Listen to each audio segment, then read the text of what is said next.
আসসালামু আলাইকুম প্রিয় দর্শক মণ্ডলী, আজকের এপিসোডে প্রকাশিত হচ্ছে হাদিসে উল্লেখিত 17 শ্রেণীর ব্যক্তি যারা মুসলমান হয়েও জান্নাতে প্রবেশ করতে পারবে না।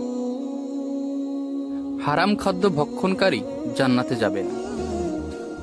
যে দেহ হারাম খাদ্য দ্বারা লালিত পালিত হয়েছে তা জান্নাতে প্রবেশ করবে না। 2. আত্মীয়তার সম্পর্ক ছিন্নকারী জান্নাতে যাবে না। আত্মীয়তার সম্পর্ক ছিন্নকারী ব্যক্তি জান্নাতে প্রবেশ করবে না। 3. প্রতিবেশীকে কষ্টদানকারী জান্নাতে যাবে না। যার অত্যাচার থেকে প্রতিবেশীরা নিরাপদ নয় সে জান্নাতে প্রবেশ করবে না। 4. মাতা পিতার অবাধ্য সন্তান, দায়ুস ও পুরুষের বেশ ধারণকারিণী জান্নাতে যাবে না। 3 শ্রেণীর লোক জান্নাতে যাবে না: মাতা পিতার অবাধ্য, দায়ুস অর্থাৎ যে ব্যক্তি তার স্ত্রী, বোন প্রমুখ অধীনস্থ নারীদের বিপদটা চলাফেরায় বাধা দেয় না, এবং পুরুষের বেশ ধারণকারী মহিলা। 5. অশ্লীল ভাষী ও উগ্রমেজাজি জান্নাতে যাবে না। অশ্লীল ভাষী ও উগ্রমেজাজি ব্যক্তি জান্নাতে যাবে না। 6. অধীনস্থদেরকে ধোঁকা দানকারী শাসক জান্নাতে যাবে না। মুসলমানদের উপর প্রতিনিধিত্বকারী শাসক যদি এ অবস্থায় মারা যায় যে সে তার অধীনস্থদেরকে ধোঁকা দিয়েছে, তাহলে আল্লাহ তাআলা তার জন্য জান্নাত হারাম করে দেবেন। 7. অন্যের সম্পদ আত্মসাৎকারী জান্নাতে যাবে না। যে ব্যক্তি কসম করে কোনো মুসলমানের সম্পদ আত্মসাৎ করে, আল্লাহ তাআলা তার জন্য জাহান্নাম ওয়াজিব করে দেন এবং জান্নাত হারাম করে। এক ব্যক্তি বললেন, ইয়া রাসূলুল্লাহ, যদিও সামান্য কোনো জিনিস হয়? তিনি বললেন, যদিও পিলু গাছের একটি ছোট ডাল হোক না কেন। 8. খোঁটা দানকারী, অবাধ্য সন্তান ও মদ্যপ জান্নাতে যাবে না। উপকার করে খোঁটা দানকারী, মাতা পিতার অবাধ্য সন্তান, সর্বদা মদ পানকারী, এই 3 শ্রেণীর মানুষ জান্নাতে প্রবেশ করবে না।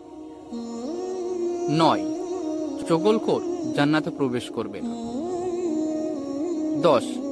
অন্য পিতাকে যে নিজের পিতা বলে পরিচয় দেয় সে জান্নাতে যাবে না। যে ব্যক্তি জেনে শুনে নিজেকে অন্য পিতার সাথে সম্পর্কিত করে, অর্থাৎ নিজেকে অন্য পিতার সন্তান বলে পরিচয় দেয়, তার জন্য জান্নাত হারাম। 11. গর্বকারী এবং অহংকারকারী জান্নাতে যাবে না। যার অন্তরে অনুপরিমাণ অহংকার রয়েছে সে জান্নাতে প্রবেশ করবে না। 12. রাসূলুল্লাহ সাল্লাল্লাহু আলাইহি ওয়াসাল্লামের নাফরমান জান্নাতে যাবে না। আমার সব উম্মত জান্নাতে যাবে, কিন্তু সে ব্যক্তি ব্যতীত যে অস্বীকার করেছে। সাহাবীগণ আরজ করলেন, ইয়া রাসূলুল্লাহ, কে অস্বীকার করেছে? তিনি বললেন, যে আমার আনুগত্য করে সে জান্নাতে যাবে, আর যে আমার নাফরমানি করে সে অস্বীকার করেছে। 13. দুনিয়াবী উদ্দেশ্যে ইলম অর্জনকারী জান্নাতে যাবে না। যে ইলম দ্বারা আল্লাহর সন্তুষ্টি অন্বেষণ করা হয়, সে ইলমকে যে ব্যক্তি দুনিয়াবী কোনো স্বার্থ সম্পদ হাসিলের উদ্দেশ্যে শিক্ষা করে সে জান্নাতের ঘ্রাণও পাবে না। 14. অকারণে তালাক কামনাকারী জান্নাতে যাবে না। যে মহিলা তার স্বামীর কাছে অকারণে তালাক কামনা করে সে জান্নাতের সুঘ্রাণও পাবে। 15. মাথার চুলে কালো কলম ব্যবহারকারী জান্নাতে যাবে না। শেষ যুগে কিছু লোক কবুতরের সিনার ন্যায় কালো কলম ব্যবহার করবে, তারা জান্নাতের ঘ্রাণও পাবে না। 16. রিয়াকারী জান্নাতে যাবে না। কিয়ামতের দিন সর্বপ্রথম একজন শহীদকে ডাকা হবে, অতঃপর একজন কারীকে, তারপর একজন দানশীল ব্যক্তিকে হাজির করা হবে।